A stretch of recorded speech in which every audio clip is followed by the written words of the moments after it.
श्री स्वामी समर्थ. मी Suvarna daily ब्लॉगमध्ये तुमचं खूप खूप स्वागत करत आहे.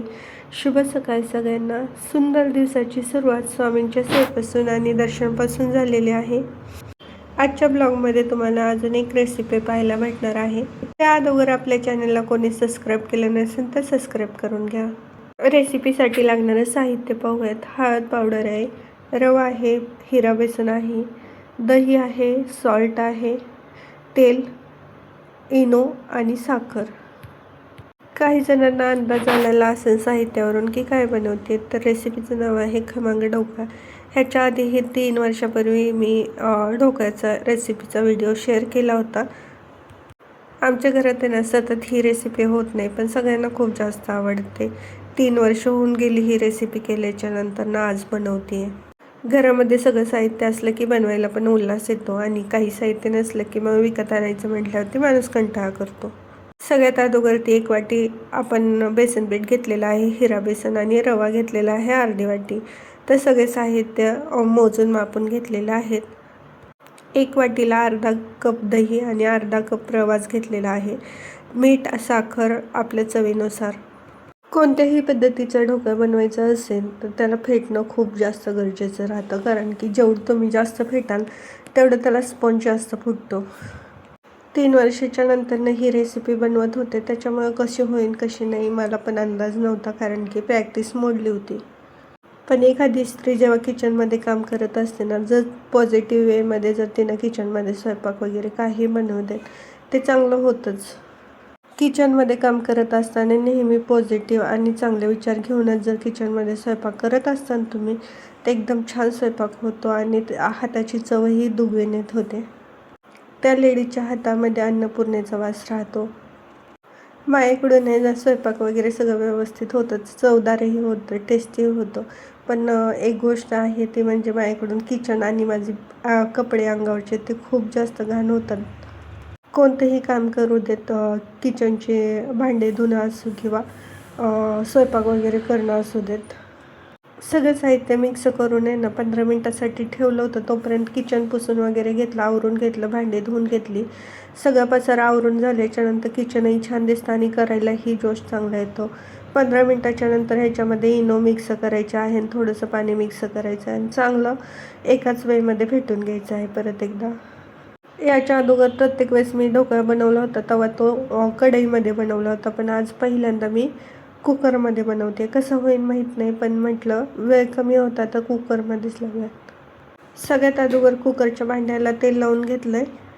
एकाच वाटीचा ढोकळा आहे त्याच्यामुळे जास्त काही तो होणार नाही आहे, त्याच्यामुळे मी छोटा डबा घेतलेला आहे कुकरमधला.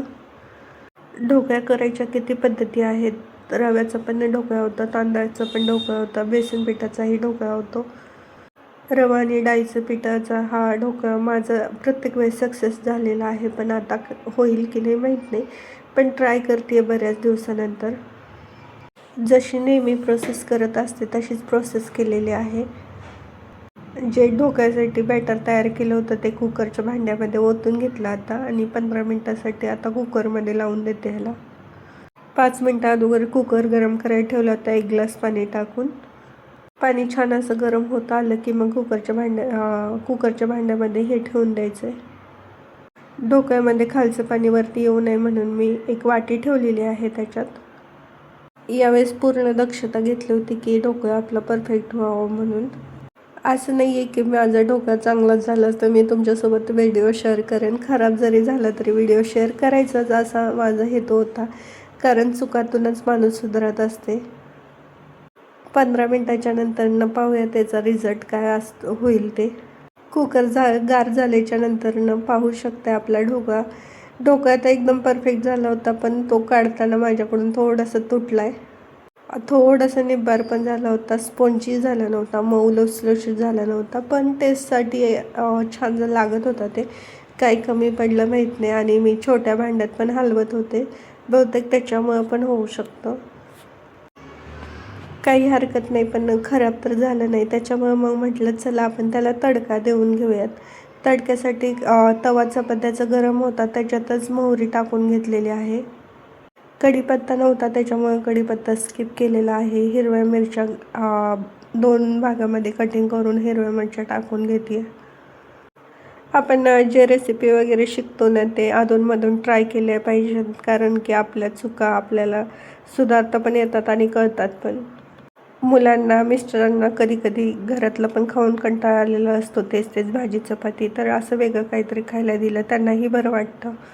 जो तडका तयार केला होता त्यात पाणी, कोथिंबीर, हिरवी मिरची, चवीपुरती साखर हे सगळ्याचं एक तडका तयार केलेला आहे.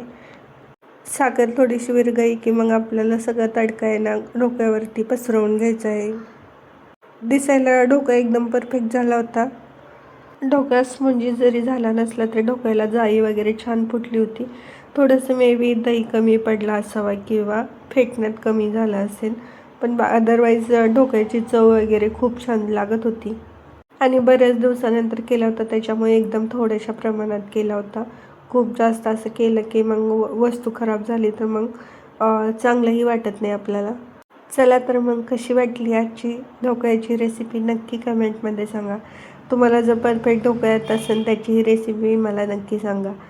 आजची रेसिपी जर तुम्हाला पाहायला आवडली असेल तर लाईक, शेअर, सबस्क्राईब करायला विसरू नका.